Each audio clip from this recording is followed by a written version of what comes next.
Hey folks, it's Wednesday night. You know what that means. It's time for Rebel Wrap-Up. Team FYN Sports and Circuit World of Blue Ridge present Fannin Rebel Wrap-Up. We want to thank Papa's Pizza to Go for providing the meal, and also Pepsi for providing our drinks for the players and the coaches.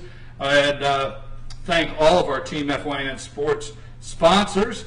We always want to invite you to follow us at Team FYN Sports on Twitter, our Facebook page, and Instagram and Twitter. I'm here tonight with head coach of the Rebels, Chad Cheatham, our offensive line special teams coach, Jeff Kuna, and on the couch for our first segment is number 15, the cornerback receiver, senior Chandler Kendall is with us, and then number 50, center nose guard, senior Michael Lewis. How you doing tonight, guys? Everybody good? Thank you. Yes, sir. Okay, so last Friday night, Right.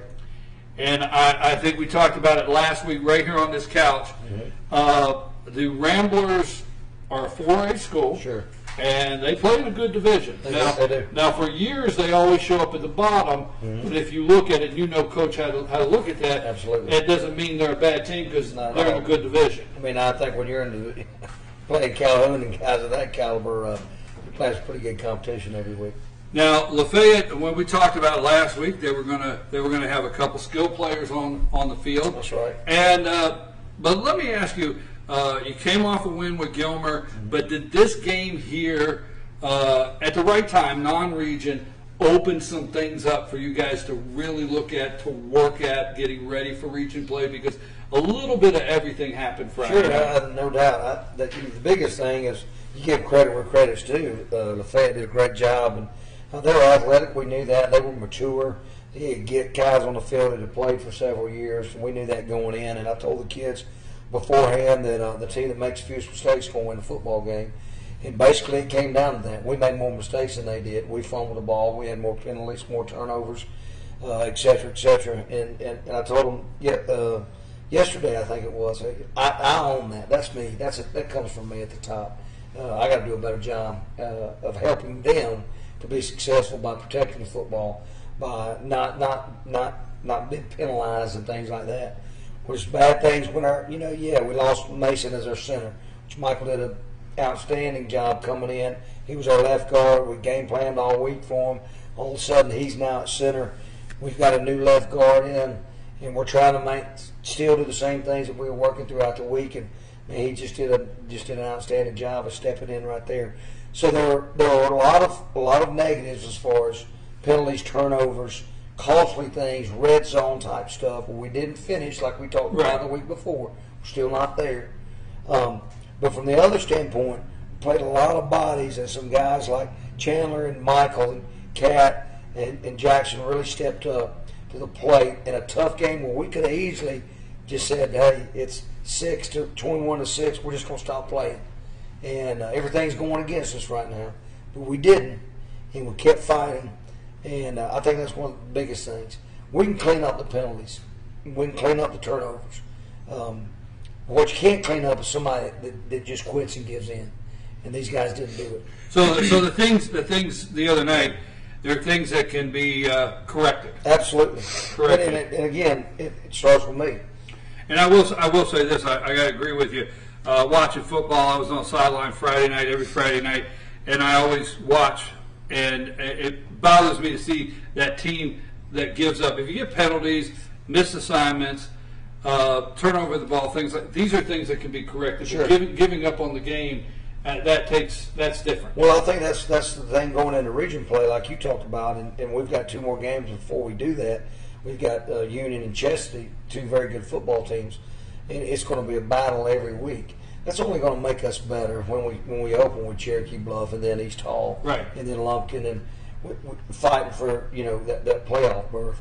If we were playing people that weren't as good or better than we were, I don't think that helps you very much, especially as young as we are and as inexperienced as we are. Chandler's first-year senior, playing for the first time ever in his entire life, doing a heck of a job, and so we need that grass time against tough people and tough opponents to get us ready to fight for the playoffs come, October, November. Guys, you played two different games. Two different teams, totally two different teams as far as talent in the way they play on the field. You got two different looks in the last 2 weeks. Start with you, Chandler. Both of you. What are you working on this week? What did the team take away from the last couple of weeks that you have to work on? Knowing you got this bye week, perfect time. You got a lot of things to look at, a lot of film. What are the things you're working on this week? Now I've got to work on my defense and stuff, and then just mainly all the penalties. Penalties? Got to be smarter. Penalties. What about yourself? Definitely the penalties. It's just mental mistakes and finishing the plays, doing 100% until the whistle blows. Coach, on the front line, on the offensive line, and obviously game 2, what did you see in Lafayette that you didn't see the first Friday night? And what are the things on the front line that you're having to make adjustments on this week? Well, we had to do a lot of changes throughout the course of the night. As we said, we lost Mason after the very first series. Michael steps over to center and actually did a really good job.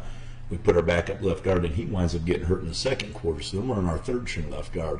Then we lose our right tackle in the third quarter. So at one point of the game, I think we had 2 out of our starting 5 up there. But whoever it was, they stepped in, they gained experience, they showed effort. Michael did a great job directing the people around him in a new role and getting them ready to play. But he alluded to it. I don't think we finished blocks as well as we did week 1.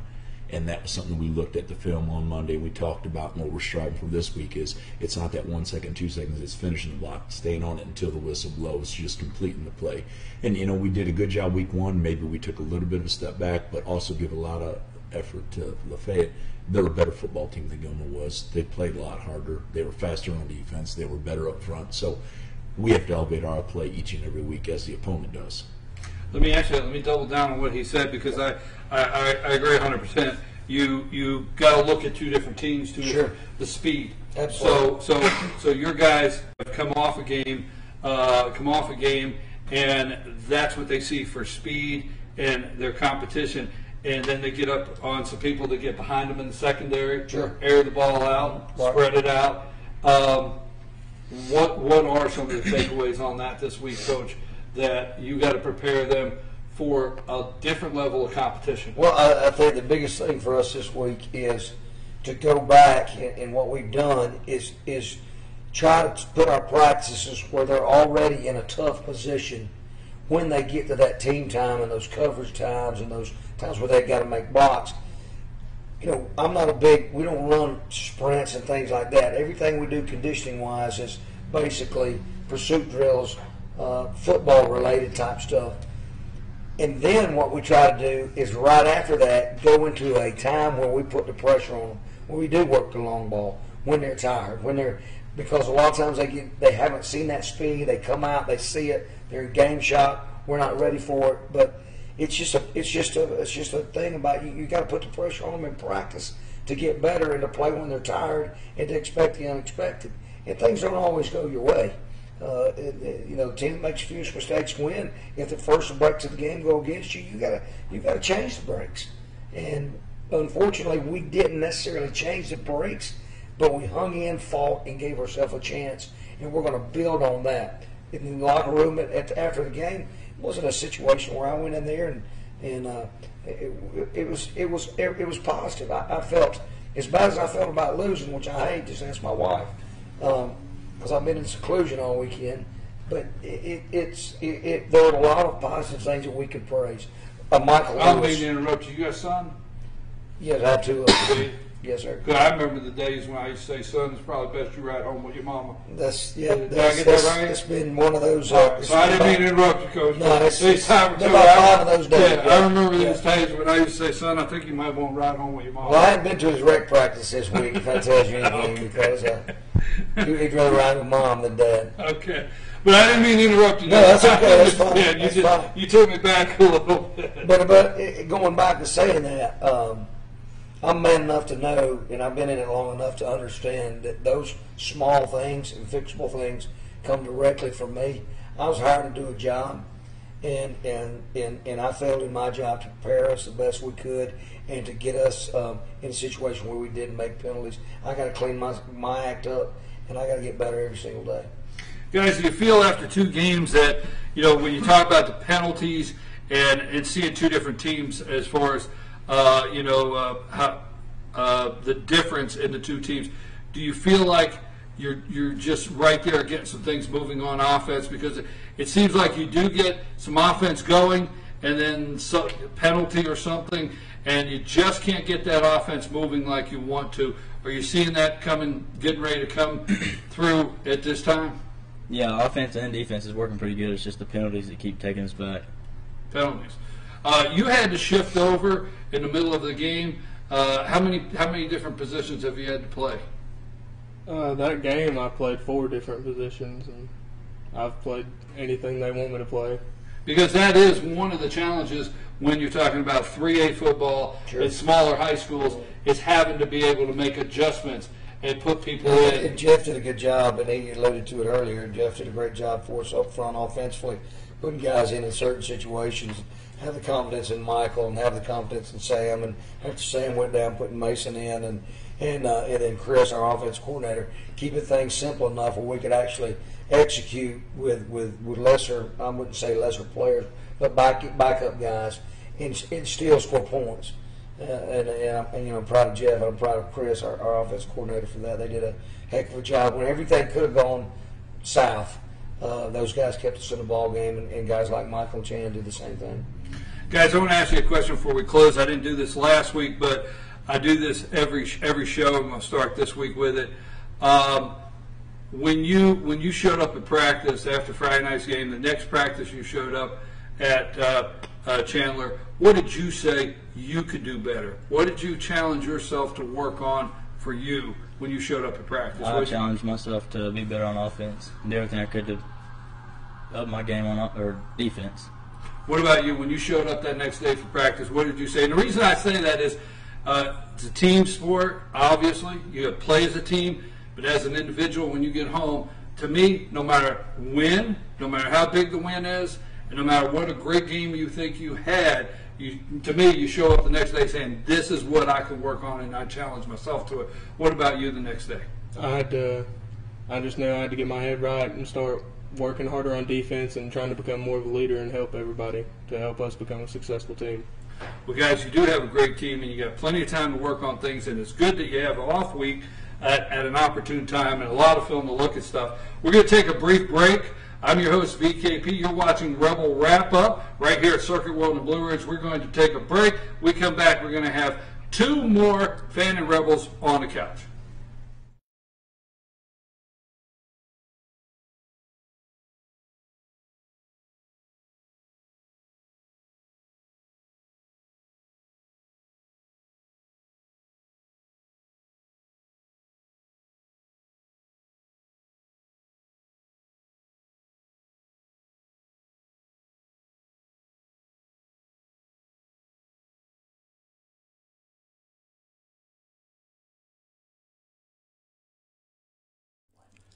In 1981, Reed Nicholson began selling tires out of an old barn in Mineral Bluff. Little did he know that he had just laid the groundwork for the most trusted names in automotive services in the Blue Ridge area. In 1997, Nicholson Tire Center became what it is today, holding the same values of faith, family, and great customer service. 2 locations to serve you, and the Blue Ridge location is currently expanding to offer fast service and the largest U-Haul provider in Georgia. Nicholson Tire Center, Blue Ridge, and Mineral Bluff. Circuit World, with multiple locations to serve you in Murphy and Franklin, North Carolina, Blairsville, Blue Ridge, and Ellen, Georgia. Locally owned and operated since 1985. Appliances, electronics, and furniture. Name brand products like LG, Samsung, Dell, Whirlpool, Ashley, Catnapper, and more. No credit check, only 10% down on furniture, and only $10 down on any new lease purchase. Mention FYN10 for your special deal today at Circuit World. Month at Dave's Chevrolet in Jasper, and we're giving you a payload of savings. Now save up to $13,000 off new Silverado Crew Cab LT, and with Dave's Payment Vacation, make no payments for 90 days. Or save up to $7,400 off new 2018 Chevy Equinox. It's Truck Month in the mountains. See Dave's Chevrolet in Jasper today, the North Georgia Mountains #1 volume Chevy dealer. Better days ahead, Dave's Chevrolet. Find new roads. When I'm with you, baby, are you out of my head? And I just can't get enough.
Folks, we're back here at Circuit World in Blue Ridge, and you're watching Fan and Rebel Wrap-Up. Before we get started here, we want to thank Papa's Pizza to Go for providing the meal for the players and the coaches. Also, Pepsi for providing our drinks. And thank you to all of our Team FYN Sports sponsors.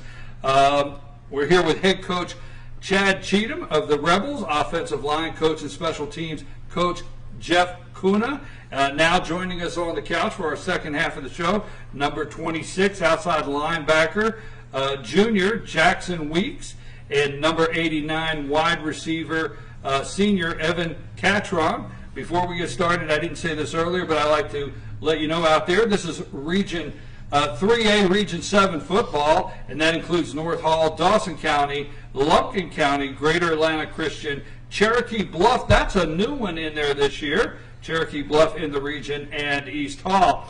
Team FYN Sports Writer Player of the Week, Fan and Sports Writer Player of the Week is tight end number 26, Jackson Weeks. Weeks was selected for playing hard and bringing his crush 'em attitude in Friday night's game against Lafayette Ramblers. Weeks had 12 tackles, 8 tackles, 4 assists, 12 total, 8 tackles, 4 assists, and 3 tackles for a loss. Coach, now this week you have an off week, so what do you work on the off week? Next week is, most of the times I hear the coaches say, this week you work on yourself. That's exactly right. And next week you'll prepare for your up-and-coming opponent. That's exactly, we call it back to basics, and that's what it's been. Get on the field at 3:45 with our special teams, and then very high energy, high tempo, tons and tons of reps, high pace practices with a lot of going back to just individual work, steps, stance, start, blocking, tackling basics. We've done tackling circuit both days. We've worked on the little things. Obviously, the penalty situation we talked about, and putting pressure on the kids in a tough, hot, tired situation to kind of remedy those things. And I think they could probably attest that it's been a pretty tough couple of days. Let's let's just ask them. Has it been a tough couple of days? Yes, sir. For sure. It's been pretty For rough. sure, right? Yeah. Sure. For sure. What have you guys been working on? What's made it so tough the last couple of days? What have you guys been working on? Hit hard and run fast. Hit hard and run fast. There you go. Write that down, Luther. What about yourself? What have you guys been working on? Well, yeah, we've been running quite a bit, and also we've been working on our hitting and tackling and just keeping us in shape and stuff. So You really didn't know till this week how much you like to run. yeah, that's for okay. sure.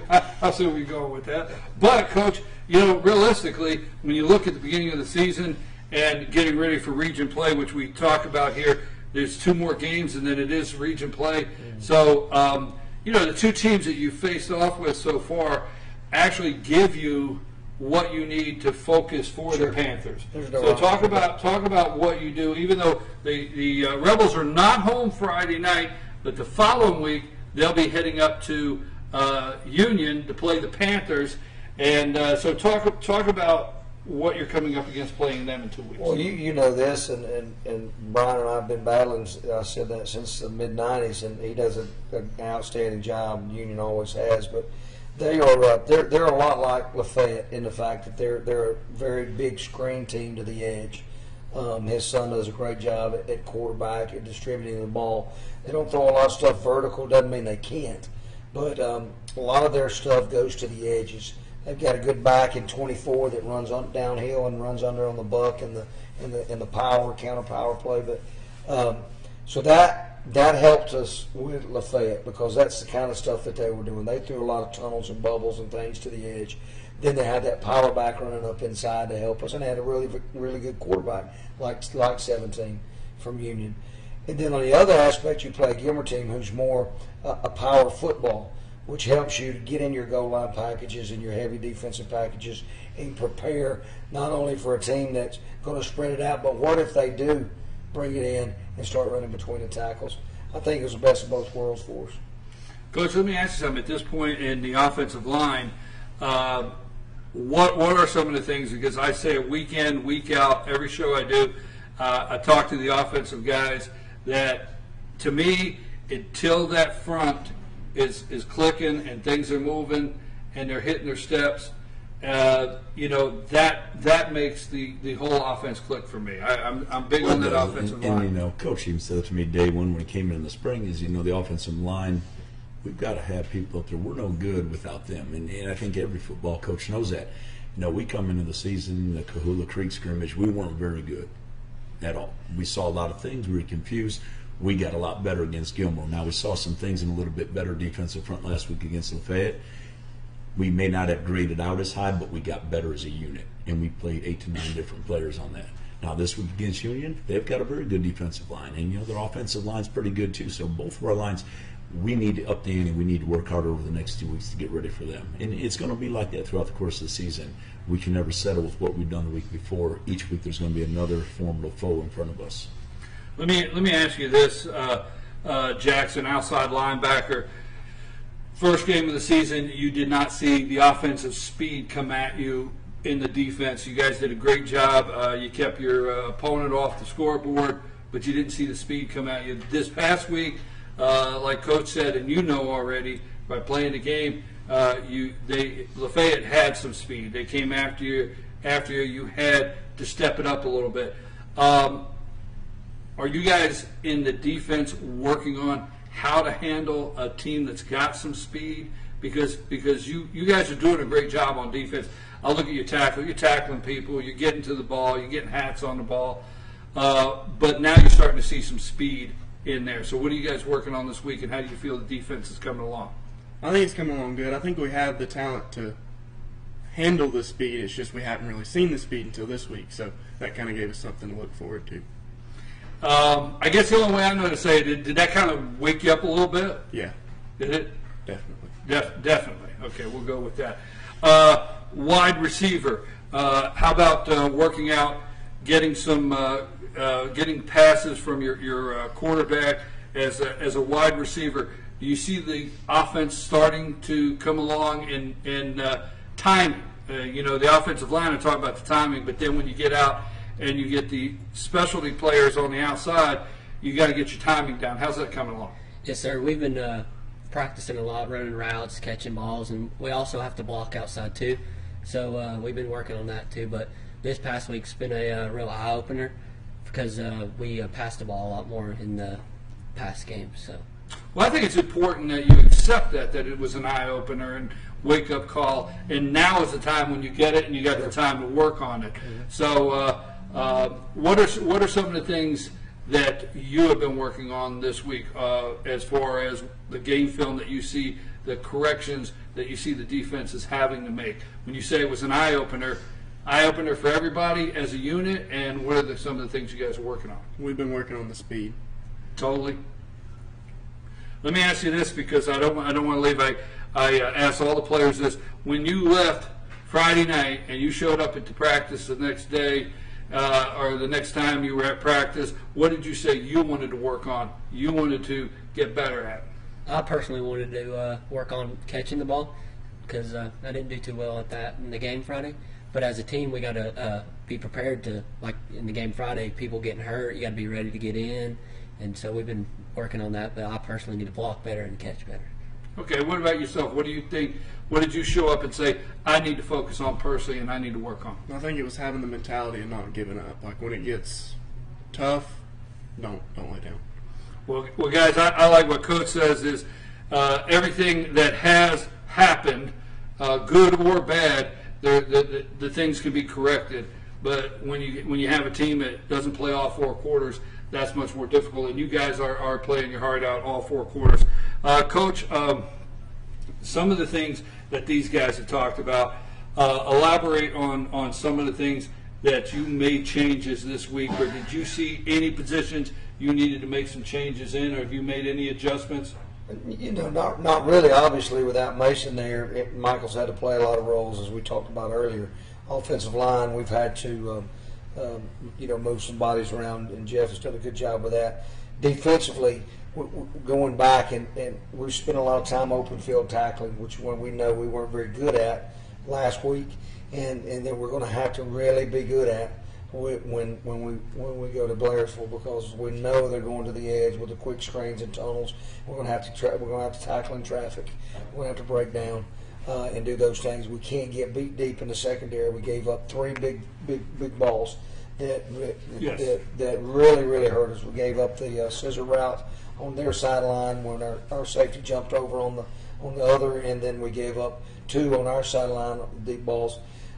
Take those 2 away, and we definitely got a chance to be in the football game and not possibly win it. So the pressure thing this week's been big, putting the pressure on the kids and see how they respond, putting the pressure on the coaching staff and see how we respond, putting the pressure on myself and seeing how I respond to it too. I think that's always what you do when things are not working and clicking the way that you want them to. I think you got to go back to the grind and you got to go back to the basics. And I told our kids this week, listen, you've got the right to fail. There's nothing to tell you can't fail. But we're not going to let your failures or my failures affect the rest of us. We're going to get better, and so we're working on us. Just like you said, off week, we're working on us. Obviously, as Union in the back of our heads, there ain't no doubt. Are we implementing some of those things? There ain't no doubt. But for us to be successful in the upcoming weeks, we got to do a lot of things better. And again, that's my job. Let me follow up on something he said here. You've coached for several years.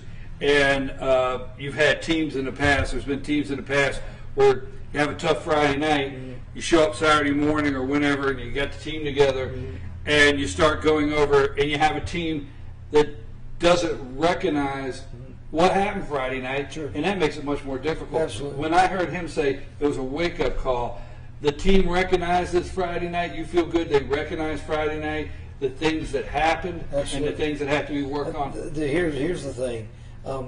These kids are amazing kids, and they're great people, and they know what went wrong. I didn't have to go in the locker room Friday night after the game and tell them what went wrong. They knew it, they owned it, just like I did. And when you have these guys and the guys that sat down before and coaches that we have on staff now, it's not one of those deals where I really have to tell anybody. We know what happened, and they came in and then went to work. We looked at film. We showed them on film. Most of them had already seen the film and already, and it was, it's one thing when you're right there in the middle of it, but when that big eye's looking down there and you can actually see yourself and what happens in the game, then that makes you say, okay, like they said, we've got work to do, or like you said, I got something I got to work on. I said that to myself. I got things I got to work on. But we can't take a delay.